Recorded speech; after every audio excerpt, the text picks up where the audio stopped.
Hey, good morning. Welcome to Soaring Solo with Stacy.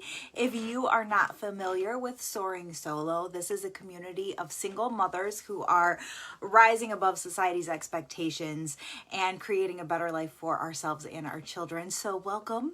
If you are a single mom, glad to have you. If you're not a single mom, you're welcome to hang around too. If you know any single moms that could use some encouragement and growth, tag them, share this, help us get the word out, okay?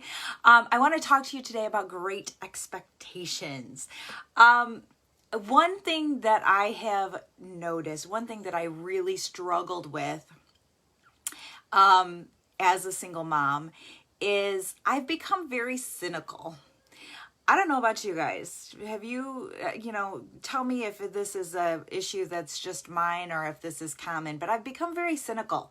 I started, especially after leaving my son's dad, to start thinking that the whole world was against me and everything bad that happens to me. Oh, poor me. I got a little whiny, I guess.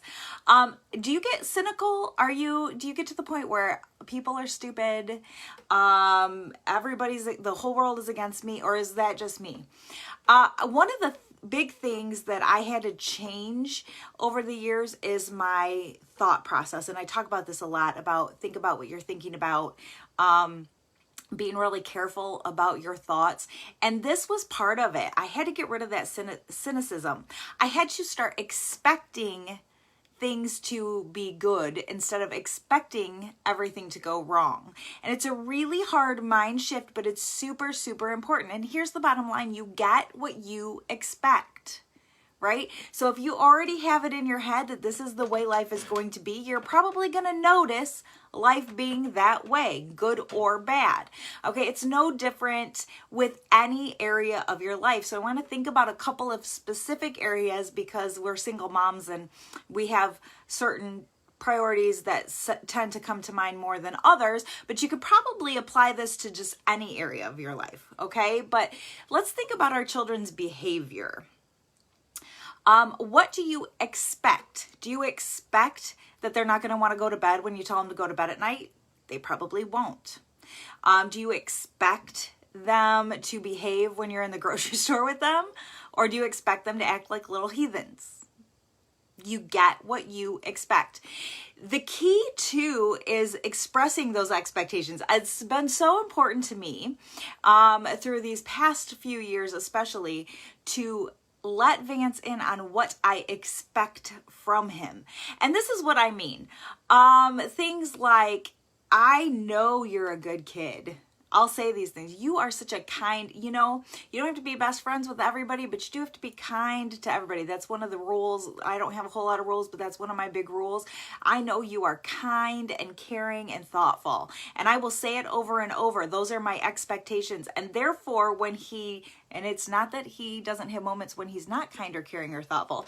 Okay, but when he has those moments, I'm pretty sure he can hear my voice in his head saying, you are kind, caring, and thoughtful, right? Those expectations are coming through and they're getting implanted in his brain. I have a boy, so I deal with gross stuff. I have to say things like, a gentleman doesn't fart in public. Okay, that's my expectation. I know. Isn't it fun being a boy mom? When he was little, I would say, oh, I love that you are so well behaved when we go to the store. I love that you help me with the shopping instead of cause trouble. I know it's hard, but I'm glad that you are such a good helper. These are the kinds of things, based on their age, of course, that you set those expectations. And those expectations will eventually be what you get. It may not happen immediately. Okay, this is not a say it once and you're done thing. Leaders are repeaters, and we are leaders as mothers. So we have to say it over and over and over. But if you continue to repeat those expectations, those high expectations, then they start to sink in. Okay, so don't hesitate to repeat it. You will start to see a difference in your kids' behavior if you start speaking those expectations as though they already exist. Even when they do things wrong. So when my son does whine and complain about something, I just reiterate, "Ooh, that's weird. because we don't complain about those things. We just make the best out of it, right?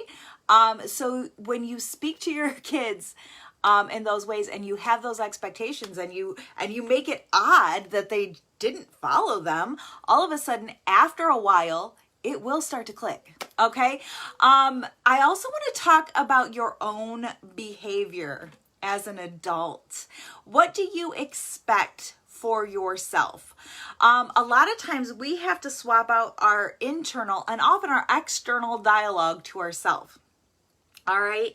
I don't know about you, but another area that I have to work on regularly is not cutting myself down, not looking in the mirror and saying, oh my gosh, you're so fat. Do you ever say that to yourself? Stop it. Okay. I now look at my body, or I try to look at my body and say, you grew a life in there. That's freaking awesome, body. You're amazing. Okay. Sometimes I will say, oh my gosh, I'm so stupid when I do something wrong. Have you ever done that? Yes, stop it. You're not stupid, okay? It's really important that you say, you know what? I'm a very intelligent woman, okay? I don't do everything right, but I'm very intelligent. I've noticed one of the things that I say a lot is, oh my gosh, I'm so clumsy. No, I am not clumsy. All right, stop talking, stop saying those negative things about and to yourself. Okay, super important that you change that dialogue. Another thing I hear from a lot of people, this is not me, I have to admit, because I am a total extrovert. I'm a freak of nature.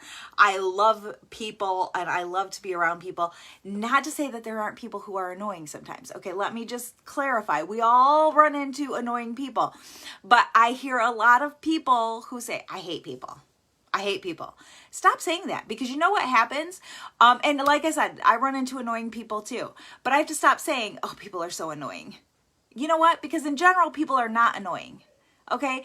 People are different. Embrace their differences. All right. And guess what? You're annoying too. I'm annoying too. Right? We all have something about us that's a little annoying or a little weird or something that people hate. All right.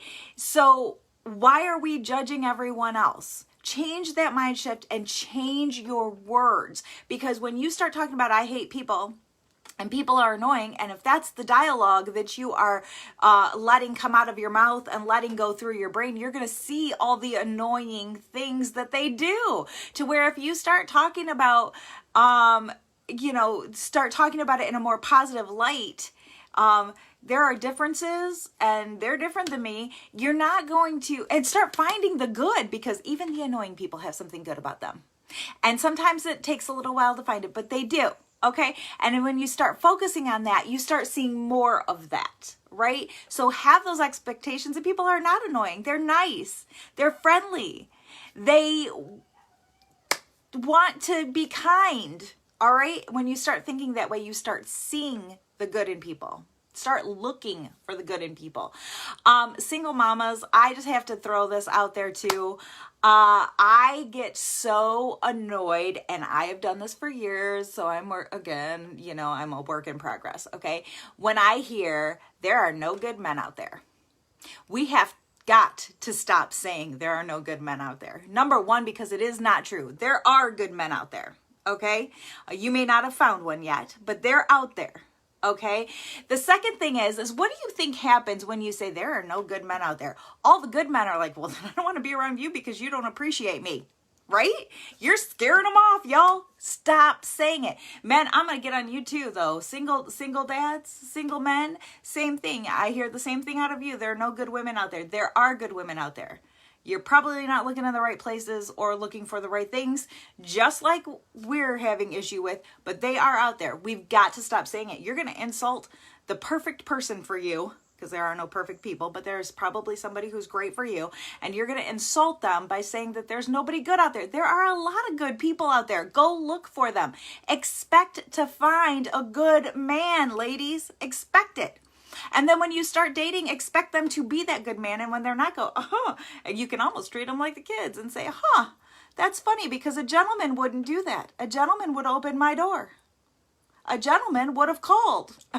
Right? Right? It works for everyone. When you set those expectations, set them high, okay? Let's see. I got to check my notes cuz I ramble. So don't insult a good man, okay? The other thing, when you start looking for the good in men as you start dating, it sets aside your bitterness. Okay? Stop thinking about all the bad things that your ex did to you. I'm sure he was crappy. All right? Whatever. You were probably crappy to him too. Odds are good. All right? Instead of dwelling on all the garbage that you went through, start looking for what you expect. Okay? Start focusing on the good that you expect from a man. It really does help you to let go of that bitterness from your past. Okay? So that's just a challenge for you today. Set your expectations high and keep them at the forefront of your mind. And don't let anyone disappoint you in that way. Just like I said, I expect you to treat me like a queen because I am. Right? But you got to treat other people that way too. Keep that in mind. You guys, it's been fun. I love y'all. I hope you're doing well. Set your expectations high, and I will see you next week. And remember, you may be soaring solo, but you are not tackling motherhood alone. Have a great week.